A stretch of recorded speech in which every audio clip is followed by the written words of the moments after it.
think. Yeah. Oh, you're on, it says there. Hello. Hello, are we on? Hello, Christmas chums. Ooh.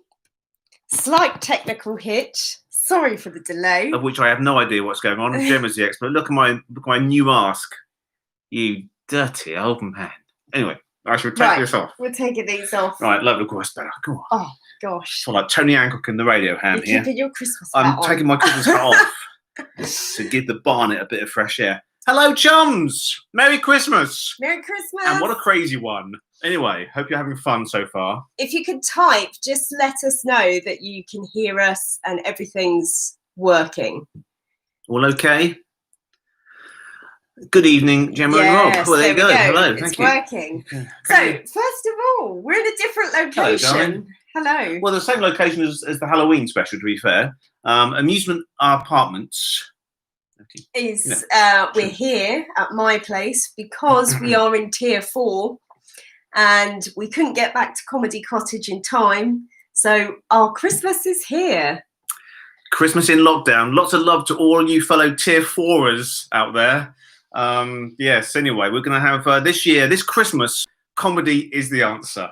So we're going to have a bit of fun for an hour, and then obviously check into the Facebook and Instagram and Twitter daily comedy for a bit of comedy. There's a comedy advent at the moment until Christmas Eve, obviously. So different bit of comedy magic on those 3 different social media portals. So that's all good, and we're here having fun, aren't we? And we're here to talk Christmas comedy. So I think first of all, we've got a few comedic things on the table. Yeah, I've got a couple of... as well as your shirt. Oh yes, you see, look, you, me, mistletoe, nah. You got to say it, I might read. From the fabulous Marks and Spencers. I'm just giving them a plug. She's after some freebies. I want my free shop when I next go there. And then we also have this lovely cup from Talking Pictures TV. This is a present from my sister, early Christmas present. Thankfully we were sort of had Bruce Forsyth. And we nipped down to see my sister and my mum and the Basingstoke side, my side of the family. And we exchanged our gifts, and one of which early presents was this, if you can see this. Oh, you are awful, but I like you. My Dick Henry mug from Talking Pictures TV. So it's only water. But, right. So Christmas comedy. Now, do feel free to field your questions at us, but we are going to be talking as well about some of our favourite comedy. Yeah, I hope you saw the Dick Henry show on Channel 5 a couple of weeks ago as well. And one of my favourite Christmas specials is the 1980 Dick Henry Christmas special, which not only combined comedy and murder, and it was called For Whom the Jingle Bells Toll. 1980, not only Dick Henry, but Roy Kinnear and Jim Whitfield and Harry H. Corbett guest stars in there, hence why the mask, you see. Anyway, so that's a good one. That's 40 years ago this year. So, yeah. Okay, just in advance, if we do crash, just hang in there. We'll come straight back on if we have some computer problems. We are experiencing some issues, as you've seen by the start. So just a heads up. Yeah, it's got a touch of the COVIDs, I think. But anyway. If we disappear, we'll be back.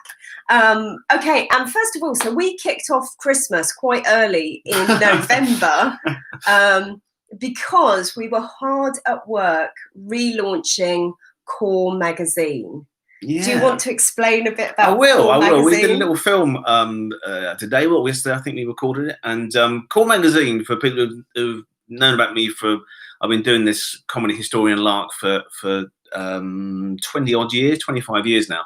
I did a thing called Core Magazine in 1993, which was a subscription magazine. And myself and my sister Fiona, who's watching, I think, and my mum and my late dad.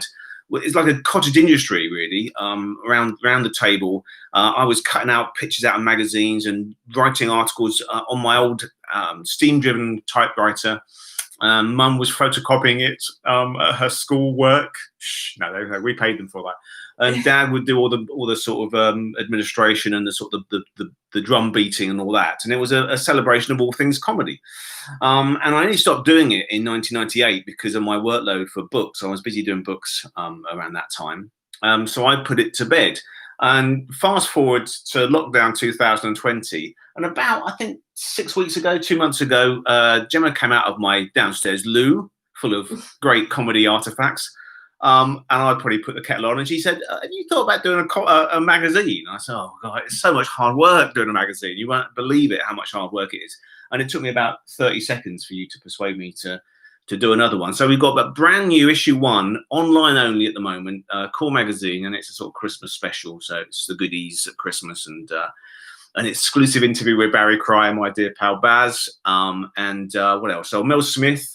There's going to be a regular collector's corner. So Mel's in there with his Christmas singles and all sorts of fun and funny things. Hopefully, pantomime roundup, which is a little bit out of date now, but hey, we did we did second guess that as well, didn't we? That things can change. Watch out, Peter Duncan is the only one I think that's going to survive lockdown because he's filmed his, and that's available online. Details in the mag. So it's only £2.50.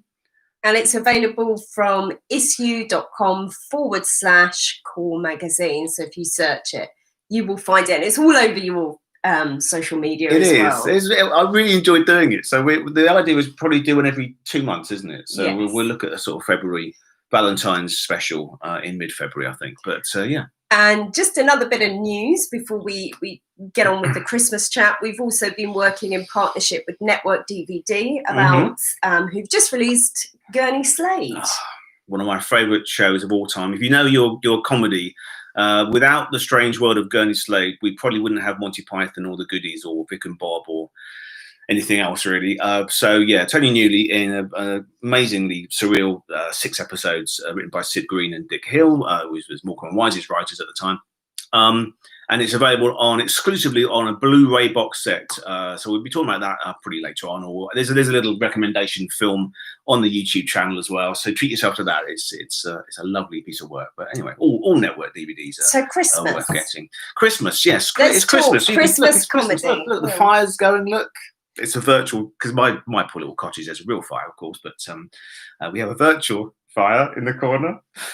Yes, a Christmas comedy, darling. What should we talk about? Well, let's start where I think Christmas comedy begins, and I think we all know happens every Christmas. They're always on the telly, maybe not so much in recent years, but when you think of Christmas comedy, I think Morecambe and Wise. Well, so do I. And Christmas wouldn't be Christmas without Eric and Ernie. And I'm pretty sure there's always a repeat somewhere. BBC One will probably have a late night Christmas Eve. I think the 2 runs are Christmas Eve this year. Maybe they're Christmas Day in the morning. But you know, I'm sure if you search iPlayer, they'll drag out the BBC Morecambe and Wise Christmas special. And to plug the Core Magazine again, because Barry Cryer obviously wrote a lot for Eric and Ernie when they went to the other side, to Thames TV. So we talked a bit about Eric and Ernie and how important the Christmas special was to Eric particularly. Baz called him the canny one of the two. I suppose if you equate it to Laurel and Hardy, Eric was the Stan Laurel. He was the creative genius and understood the business. So he would panic. Baz said to me he would panic as much, if not more so, than just one Christmas special, than a whole run of 13 episodes on TV. The Christmas special was the thing.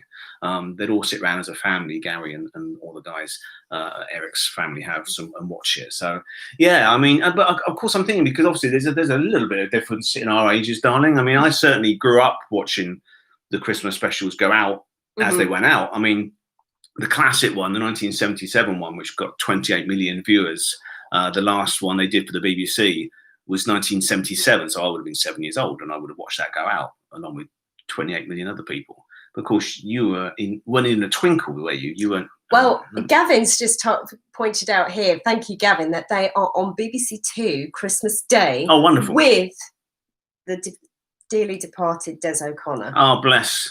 Def O'Connor. Good old Des. Oh, bless his heart. Yeah, we lost a lot of people this year, sadly. We'll talk about those another time, I'm sure. But that's great. Thank you for that, Gavin. Wonderful. Well, as I say, that it's like the Ravens leaving the Tower of London, you know, or the Mousetrap coming off in the West End, apart from this little blip. It wouldn't be Christmas without them. But I was going to say, because obviously you were born after Eric died. So their last Christmas special was 83. on ITV, which was a lovely show. But Only just, but it still counts. so did you watch them on repeats as a kid? Did you? I remember them being on. I don't remember very much, I'm going to be really honest. But I remember it being on, and it was always around Christmas. And I remember my parents saying, "Oh yes, Morecambe and Wise," because they would have grown up watching it. Yeah. So yes, I do remember, and they would have been repeats, but didn't necessarily absorb who they were.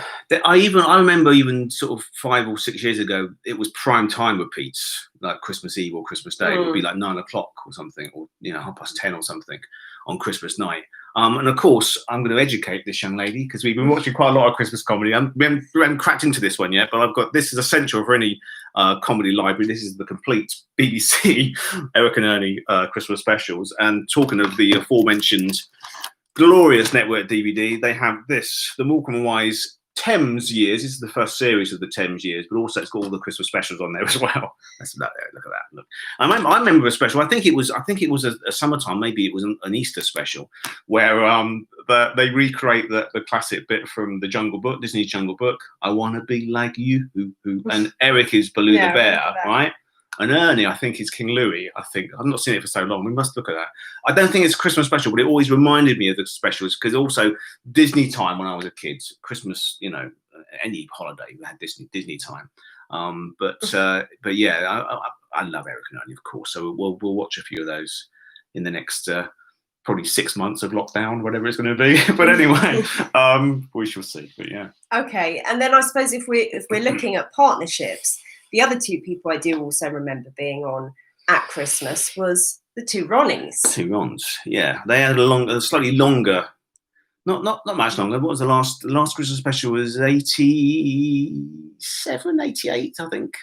With Pinocchio 2, Killer Doll, Ronnie C as Pinocchio. But then of course that is what's on Christmas Eve, I think. Ronnie B came out of retirement to do a series called the Two Ronnies Sketchbook, which I think they're running the whole series this week at the moment. And the Christmas special was the very last time they worked together, which is on again on. It's very poignant actually to see them behind the desk again, a bit like us here, for one last time. So that's on Christmas Eve. But yeah, the two Rons, I just love them. I mean, but I'm not a person that says, oh, everything 30, 40 years ago was golden and everything now is rubbish. I'm optimistic. There's always been rubbish, even in the 70s, and there's always good stuff at the moment too. So boy, do we need it this year. Comedy. Well, I think we've got, obviously this year we've got the return of the Vicar of Dibley. Yes, absolutely. If we're looking at more contemporary work, and then last Christmas we had the whole Gavin and Stacey, which I think they may be back this year doing something. Christmas Day again, I think. Yeah, that was a big success last year. Mrs. Brown's Boys, of course, is the hardy perennial, or as I call it, Old Mother Riley for the new millennium. And Not Going Out, of course, and Bobby Ball's final performance as Lee Mack's dad is on the 30th, I think. A brand new Birds of a Feather with guest star Les Dennis. Oh yes, I think that's Christmas Eve. So see, I'm a Radio Times boy, and Jem was a TV Times kind of girl. So we get one of each, of course. And we sit there looking, go through my highlighter and stuff. That was my dad and I's ritual at Christmas was to go through the Radio Times and highlight all the stuff we were gonna record and watch and everything. But yeah. And Rachel's just pointed out, you're absolutely right, Ghosts, which I haven't seen. That's tomorrow, isn't it? I love Ghosts. Oh my gosh, yeah, it's great. Now, you've not seen any of those, have you? No. Okay, so just first two series are now gone out. They're on iPlayer as well, I'm sure. Brand new Christmas episode tomorrow night, I think at 8:30. Okay. Check with your local listing papers. Can I put you on the spot now and say, go on. Can you remember what is possibly the first Christmas special? Oh, that ever was done? Oh gosh, that's a very good question. I'm just trying to think. We're going back to there was certainly radio stuff in the 30s. There would be like a Christmas Day. I suppose that morphed into like Christmas Night of the Stars, early 60s. There would be some like sort of 1938. I'm making this up now, but I can see it in the Radio Times. Arthur Askey and Richard Stinker Murdoch doing Christmas party on the Light program or something. I'm sure someone's going to say something in a minute, but I certainly, in terms of stuff that I know and love, you can probably go back to the 50s. things that are recent enough to be repeated and discussed with people. So certainly the Hancock's half-hour radio shows and the Goon Show Christmas specials still pop up, and I've recorded one.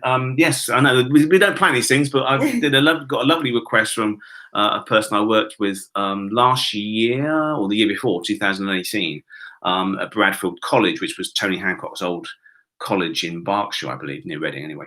And the pupils there, the Drama Society, have recreated 6 of Tony Hancock's half hours, and they very lovely, beautifully asked me to write and record some introductions, which I did. One of which is on Christmas Day, which is Bill and Father Christmas, where Australian Bill Kerr has his faith in Father Christmas somewhat shattered.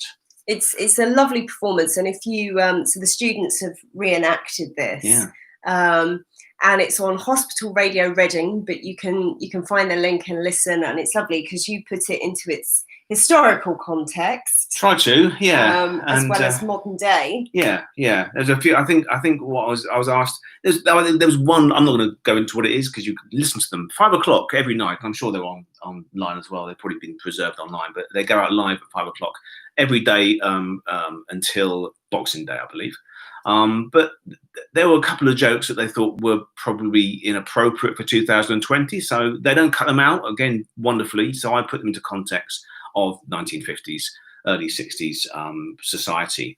But I thought that was really good because you can't edit history. The scripts that Ray Galton and Alan Simpson wrote so brilliantly, you can't touch a word of those. And they don't, and we heard one last night. We heard them. They did the blood donor, and the guy doing Hancock is brilliant. He's doing an impersonation. A pipe that's very nearly an armful and all that. But yeah, lovely. Anyway. Well, something that's cropped up, which a couple of people have mentioned here, and my favourite, pictures to you, is Carry On Christmas.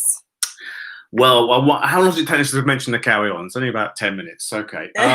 Yeah, of course. Yeah. Well, there's 5. I mean, people sometimes make a mistake and say there's only 4. There's 5. So I count the 83 Carry On Laughing's Christmas classics. But yeah, yes, absolutely. The very first one, 1969, Carry On Christmas with a Christmas Carol pastiche, and who else to play Ebenezer Scrooge but Sidney James, of course. I think my favourite scene in that is when Charles Hawtrey says, "Take it away, Joe." It goes up the. Charles pinches the 2 he's in. I think. Yes. He certainly steals the Treasure Island one, which was the year after. But yeah, he's great in the first one. There's a bit because Frankie Howerd came in. They just shot. Let me get this right. They just shot Up the Jungle. So that was in the can, but it hadn't been released yet. So that would have come out in the spring 1970. So between shooting it and releasing Up the Jungle, they did this Christmas special for Thames TV in '69, Christmas '69. And Frankie Howerd comes in as the guest star, and he just blows it away because it was Teddington Studio, so a live audience. So you got Frank in his element as Robert Browning, the poet Robert Browning, and also as the fairy godmother, sort of Mae West like fairy godmother. And there's a scene with dear old Dame Barbara Windsor, who lost her a few weeks ago, playing Cinderella brilliantly. All old pros at pantomime, so they're sending up pantomime with innuendo comedy, but doing it with great affection and great style. Terry Scott and Peter Butterworth as the uglies and all that. And there's a scene with Charles Hawtrey in the wrong panto. I think he's playing Aladdin or something in Cinderella, and he's just watching Frankie Howerd do this bit of shtick, and it's absolute glee. He's almost out of character. He's just watching Frank do his work in this live audience, and it's just beautiful. I love it. I love that first one. I think that's probably the best. But yeah, they're great. They're great. I also like though the department store one. That's the other good one. Yeah. Now we didn't. I was on a show last night. I think I was on a show last night about when classic comedy goes horribly wrong for my friend Simon Whittington for Channel 5. And one of the things I certainly talked about, whether it even made the edit, I don't know this yet, but I'm sorry, I've gone past the time of my life of watching myself on telly. But the Carry On Christmas you were talking about, the 1973 one, really got some complaints from Mary Whitehouse and her gang because of Barbara sat on Sid's knee. Now, Barbara was playing, I think, a 13-year-old schoolgirl in this thing, and Sid is a department store Father Christmas. But as I said in the interview, whether they use it, I don't know. But Barbara Windsor is pretty much playing 13, going on 36 in there. You know, it's outrageous and it's so funny, and it's just Carry On. So yeah, I love that one too. There's some outrageous stuff in there, historical stuff with Sid James as a caveman and Robin Hood. Yes. That Robin Hood bit, which is very funny. And of course, they do the trenches scene. That's a lovely scene, the Great War. Yeah, absolutely. Which is peace on and peace on you. Knock them up there, mate. All that goes on. Yeah. Which is interesting because obviously some of them in that scene would have served in the Second World War for sure. Yeah. Sid and Kenneth Connor. Yeah, absolutely. No, I never thought. And Peter, of course, Peter Butterworth. Peter Butterworth playing one of the other side there, playing a Nazi, or playing not a Nazi, playing a German in the Great War. But yeah, they're fun. And the fifth one, the latest one, I will be optimistic about Carry On. The latest one, Carry On Laughing's Christmas Classics, which was Kenneth Williams's. He never did any of the TVs. He came to do that one. And it wasn't what we've also been watching, because we finished the Carry-Ons. We did the run from Sargent to Columbus from about March until, about 2 weeks ago, wasn't it? We finally finished with Columbus. we crawled to the end. Oh, I like Columbus. I don't care what you say. Anyway, yeah, she doesn't. I like it. It's a bit muddled in the plot. I've been seeing it about 10 times. I still don't understand all that's going on, but still, having finished that, we then backtracked, and you'd never seen the Carry On Laughing sitcoms, the ATVs, had you?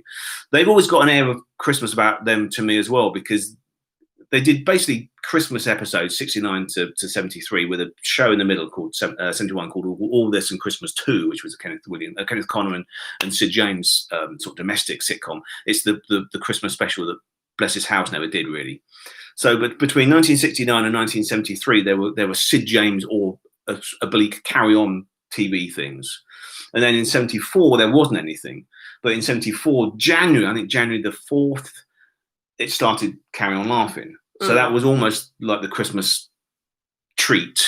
And the TV Times for the first week of 1975, I think it was that issue, had them all on a sort of toboggan, like a Christmas sleigh coming down the snow slope, and it's David Lodge and Peter Butterworth and Kenneth Connor and Sid all in character, promoting this new Christmas, this new Carry On TV show for the new year.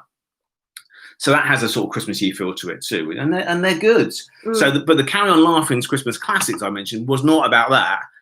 Carry On Laughing's Christmas Classics came almost 10 years later, when they were doing Carry On Laughing, a different series, the compilation. So they cut off all the old films into 25-minute chunks for TV.